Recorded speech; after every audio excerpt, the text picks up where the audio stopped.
Jesosy Kristy tompony.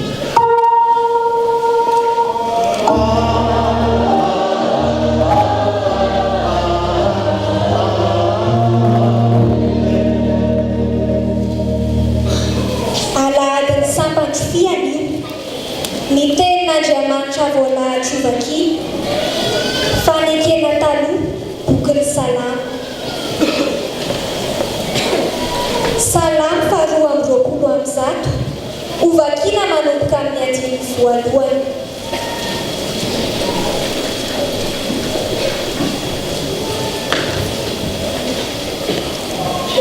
faly aho raha hoy izy ireny tamiko andeha isika ho any an-tranon'i Jehovah.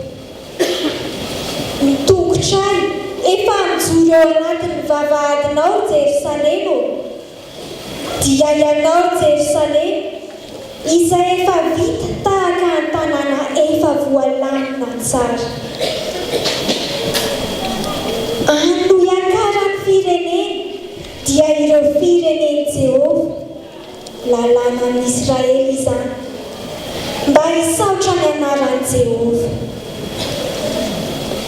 Fa ano misy seza fitsarana mipetraka dia ny seza fiandrianan'ny mpianakavin'i Davida.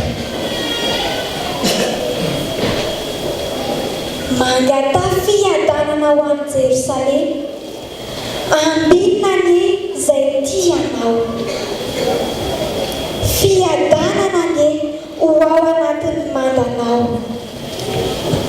Fanambinana ny ho ao an-tapanao. Noho ny rahalahiko sy ny namako no anaovako hoe fiadanana ny ho ao anatinao. No trano Jehovah Andriamantsika dia hitady izay ahatsaranao ao.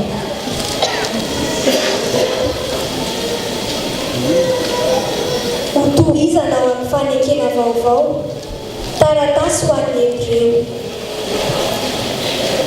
Hebreo 3 ovakina manomboka amin'ny 1.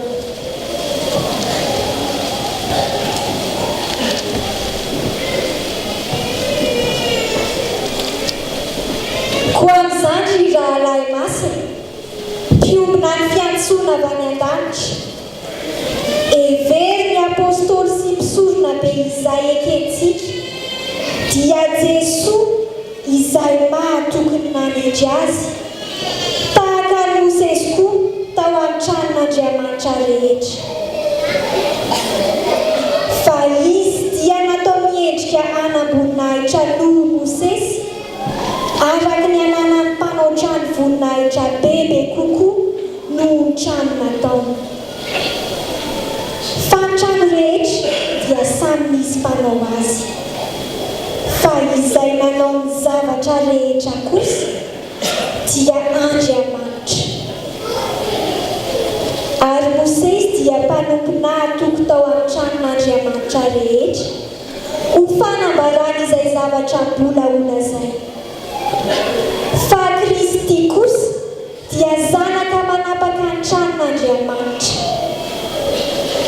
Ary isika ny trano raha azontsika mafy hatramin'ny farany ny fahasahiana sy ny firaviravona momba ny fanantenana.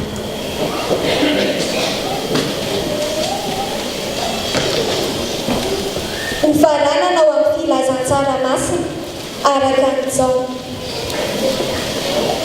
Jaona 2 ovakina manomboka amin'ny 7:10 ary avy amin'izany no anakinana ny toriteny.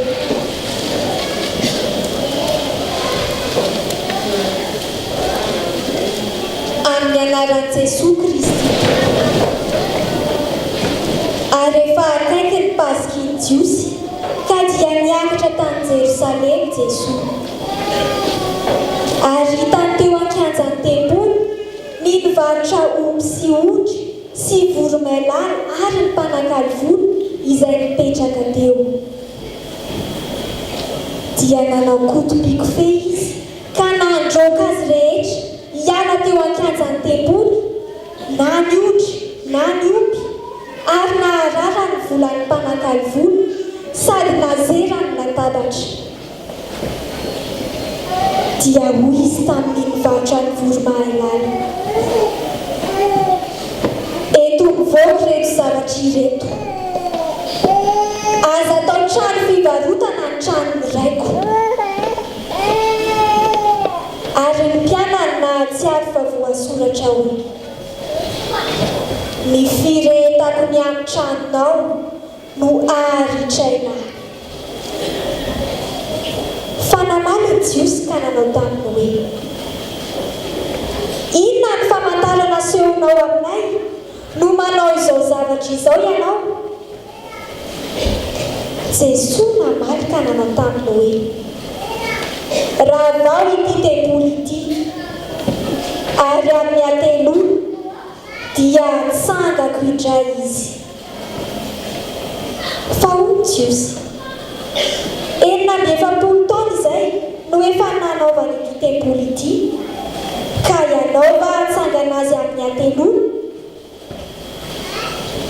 fa ny tenany no temboly no lazaina ary koa rehefa nitsangana tamin'ny maty izy dia tsara ny mpianany fa efa nilazana izy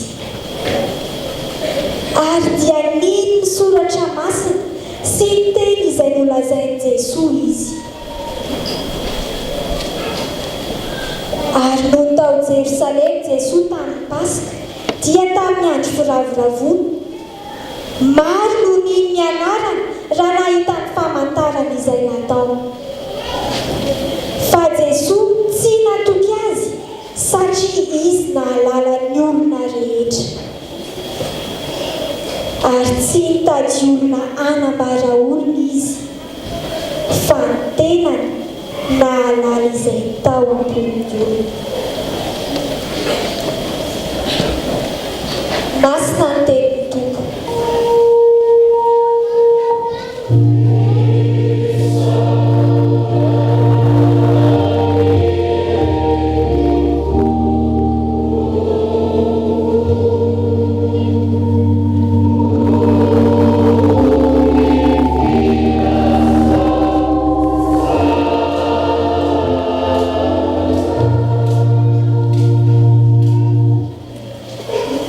raha eo misaotra no ny teny nomenao no vakianay teo ny teninao izay mampianatra anay anome aja ny tempolinao satria zava-dehibe aminao izany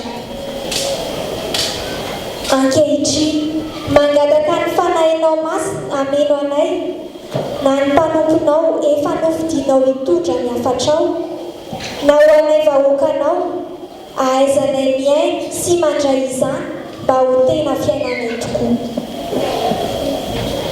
amin'ny anaran'i Jesosy Kristy ilay mpamonjy anay no hivavahanay toy izany amen